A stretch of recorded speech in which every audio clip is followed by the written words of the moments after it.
with the same demand as the generations before them, marching for change so they can feel safe.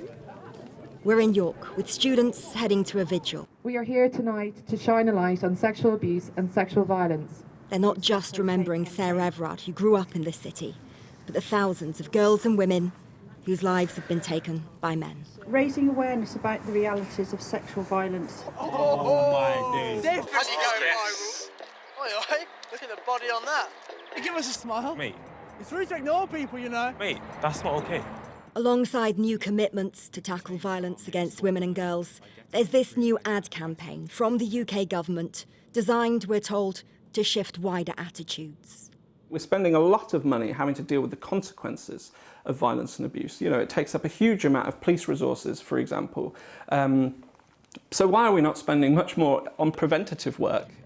Dr. Stephen Burrell advised the Home Office for its new ad campaign. According to him, deep-rooted gender stereotypes are crucial to the problem and how we tackle it.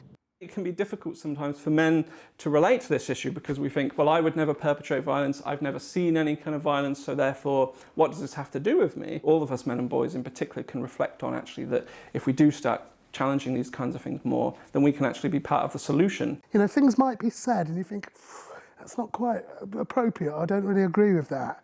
And we're going to teach you how to deal with those situations and how to challenge misogyny in all its forms. Increasingly, training is being offered to inform and involve boys and men. It's the fear of challenging in that, and then what is the recompense, what is the after effect of that? Like in Newark, where we were invited to a Stand By Her session aimed at taxi drivers and pub workers. Is there anything that was mentioned today that kind of like surprised you?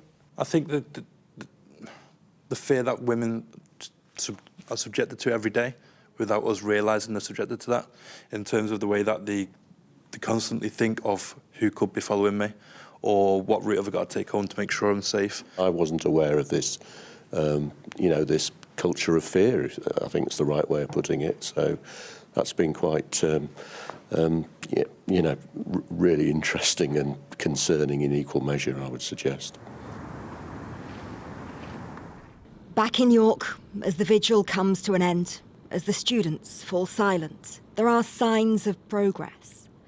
But when I talk to Jane, a student support worker at St John's University, she tells me much more is needed in terms of culture and attitudes, but also the justice system. The students that I see, they're afraid to maybe speak up and go forward because you have to literally jump through hoops for it to get to a level of, you know, sanction. What kind of hoops are we talking about? And, I mean, how many of them are actually getting the outcome that you would want for them? Very few. I have supported students who have actively reported to the police. And unfortunately, yes, it's met the threshold of court, but then it gets closed and thrown out of the court because there isn't enough evidence. And then that survivor is left dealing with the lack of, that's it. You know, there's nothing further that can be done, and that's hard. That's hard to really deal with. Despite the new policies, strategies and promises, last year the number of rapes recorded by police in England and Wales reached an all-time high. The number of convictions fell to a new low. Walking home after dark should not be an act of defiance. For many, it is.